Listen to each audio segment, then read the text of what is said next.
Hi, welcome to episode 6 of The Real Movie Show. I'm Tom Carrigan.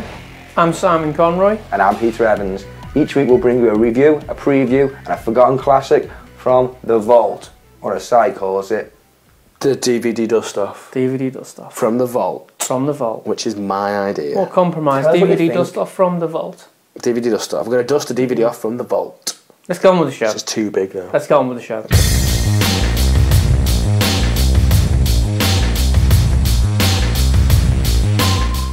In this week's Up and Coming, we are talking about Tintin, which is the new movie from Steven Spielberg, produced by Peter Jackson, written by Joe Cornish and Edgar Wright.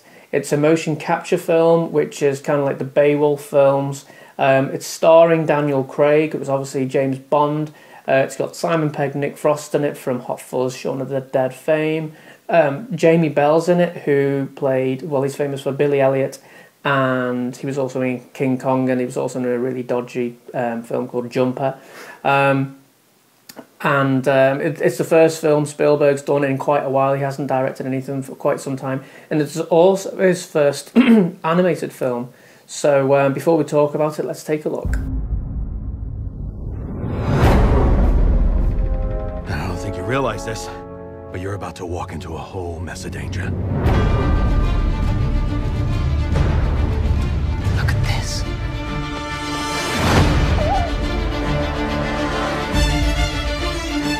A unicorn. What secrets do you hold?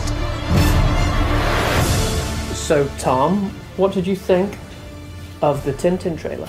I thought it looked good. I thought it looked really good. I think they held back a little bit with a few things, like a lot of the face stuff. They kind of held that back towards the end, where you kind of saw Tintin's face, and you can see in the mocap stuff, it's really quite expressive, isn't it? And yeah, I think it's going to be good. I think it's going to be a good film. What do you think, dude?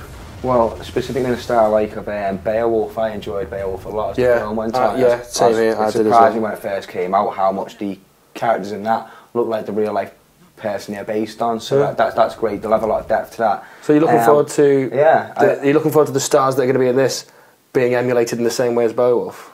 Yeah, well, just the whole look of it, I don't mind. You know what I mean? It's enough to draw me into it. It doesn't put me off. It doesn't look bad. I didn't like the Polar Express style look to it. You know, where it's really glossy. That film scared me. It's very weird looking, isn't it? Like, but yeah, I remember back to Tintin when I was a kid, and it's an awesome program. Obviously, it's imported, like one of them TV programs. It's imported, and you kind of knew it because the kid had a gun in it. How old is Tintin meant to be?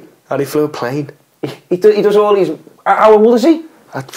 Yeah, I think it looks. Do you know how old he is? I'm 17, sure he's 12, I think he's maybe like 21, like, or something like that. Like, no, I think he may be 21 in it. Like, but God, he doesn't half look like a kid. It looks action packed. It really does look action packed. There's there's a few bits in there. Plane crash. When it started, I thought this trailer it did have that Polar Express feel to it, and I was kind of like, uh-oh. But then when it showed it was part where it was in a street and there was a car spinning around and it was purely Spielberg, and it's also got John Williams doing the soundtrack, so it's just exciting, and it looks like it's going to be like an action-packed, fun movie. And the Spielberg said he wanted to do it in 1984 as a real film, but that fell apart. It came back on the radar.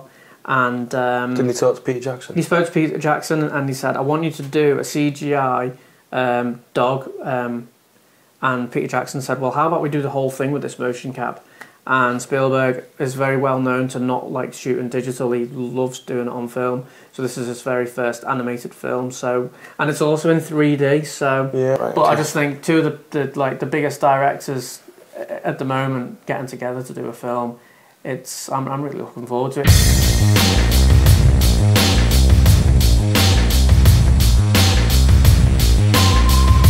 This week's review is Pirates of the Caribbean on Stranger Tides, directed by Rob Marshall, who did Memoirs of a Geisha, Chicago, and 9. It's starring Johnny Depp, Penelope Cruz, Jeffrey Rush, Ian McShane, and Stephen Graham.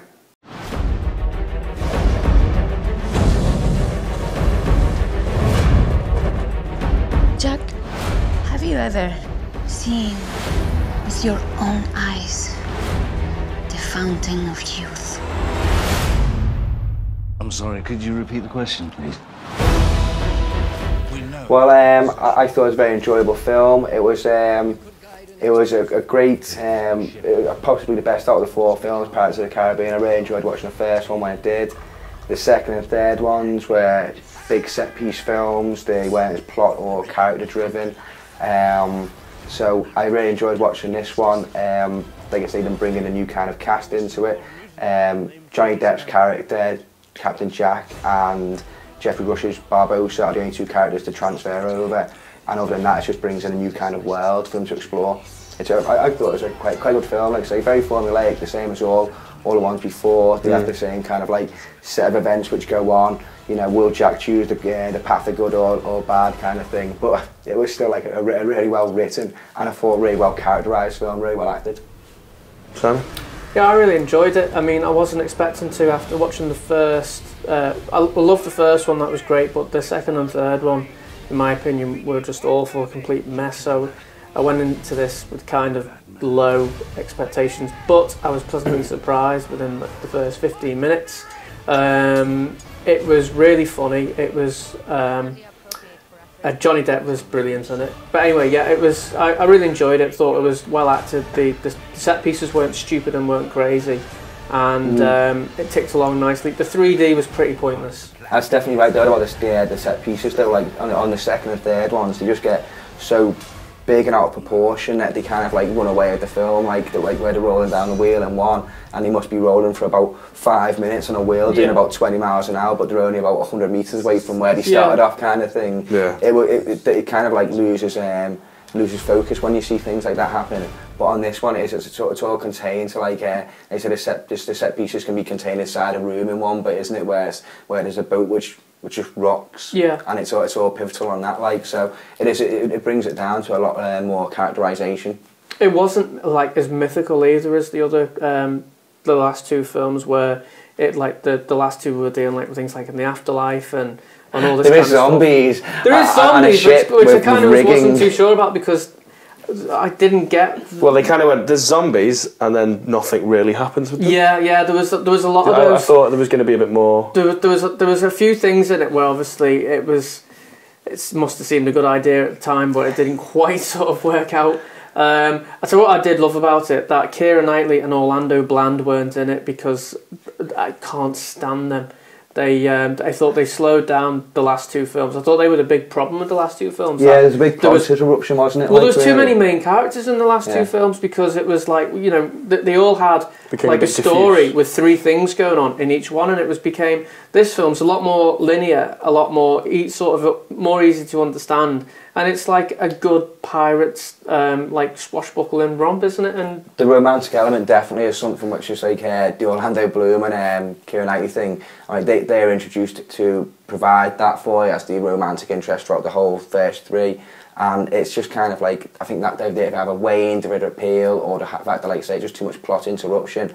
This one, it's a lot more snappier. It's mainly the romantic drives. It's Penelope Cruz and Jack himself. And they introduce a couple of side-ish characters kind of thing to do the lovey-dovey bit, like, and that's about 5 minutes. Do you know what? I'm going to have to stop you both there and just say that I didn't like this film.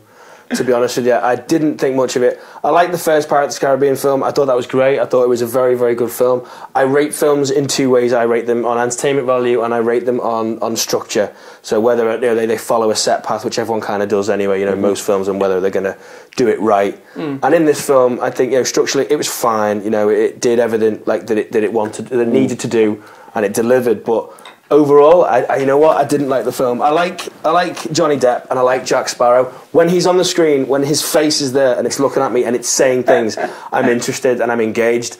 But then, and when Keith Richards was on as well, yeah, that's great. But as soon as he's off it, you know what? I'm losing it. I'm losing the track of what's going on. There were 2 characters in it that I won't tell you about that were kind of meant. I think it was strange in a way because they seemed to be Orlando Bloom and Keira Knightley. They're meant to mean something. They were meant to mean something, but they didn't really do it. There was a few things that kind of went off on tangents. Yeah. So basically, that's kind of the way I feel. To be honest with you, I wasn't that excited. I took my niece. She was 16, and she laughed all the way through it. There were a lot of bits that she laughed at I didn't laugh at. And you've got to remember that, you know, I'm quite a jaded, cynical type of guy. What did you call her when she arrived? The demographic. Yeah, that's what I called her. Yeah. So, you know, and she enjoyed it and she thought it was really, really good. But like I said, you know, for the guys out there, if you're a bit of a film buff, I am. It's, you know, it's cinema fodder, and that's it. Well, anyway, if you want to go and see it, it's out on the 20th, which should be when this episode comes out, which is tomorrow. Yeah. Yeah. So I say go and see it because I really enjoyed it. It's a no-brainer. It's not, don't have to think. Just go and watch it and Leave you'll your brain enjoy at the it. door. It's a ride, isn't it? But it's like the Pirates of the Caribbean ride. Yeah.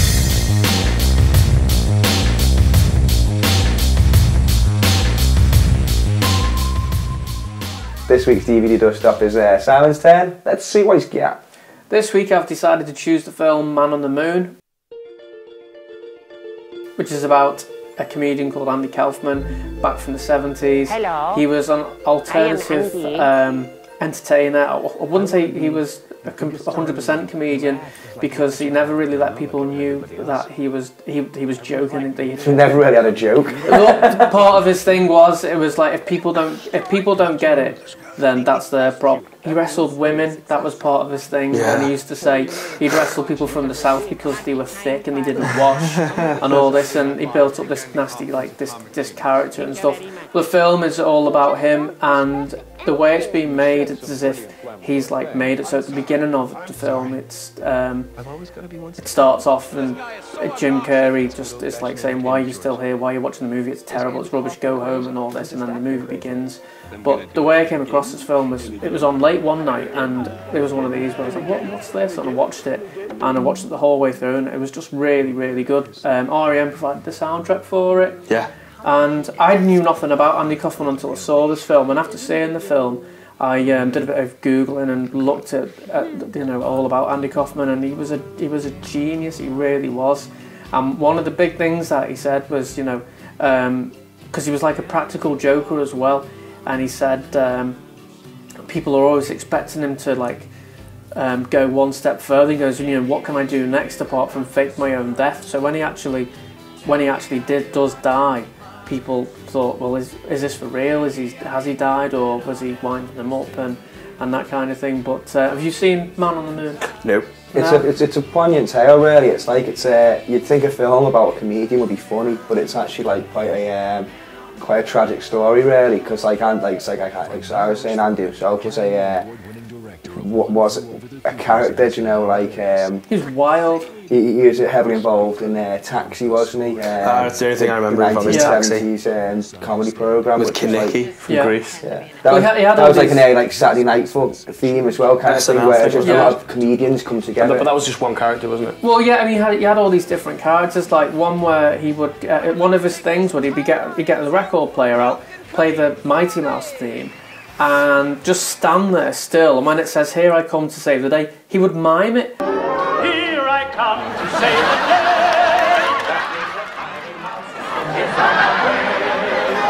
On Saturday Night Live, and people were falling over themselves. Thinking, what is this guy's nuts? Like you say, it's alternative. It's stuff now which people think was actually quite funny. It's irreverent, isn't it? Yeah. But if you haven't seen Man on the Moon, that's definitely my choice. And I'm going to watch it. Even just hear the soundtrack. I'm going to watch it. I'm going to watch it this week, and then I'll say next week. I'll say I've watched it. That's it for episode 6. I'll see you next week for episode 7, where we'll give you another preview, review, and then a dusted off DVD from the vault. I've been Tom Carragher. I've been Simon Conroy. And I've been Peter Evans. See you later. Thanks.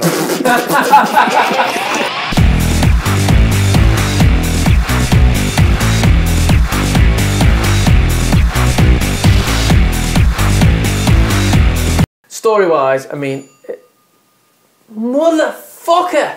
We don't need it, honest to God, guys. It was filmed in 3D as well, wasn't it? And we don't need it because a lot of these guys were fucking hell.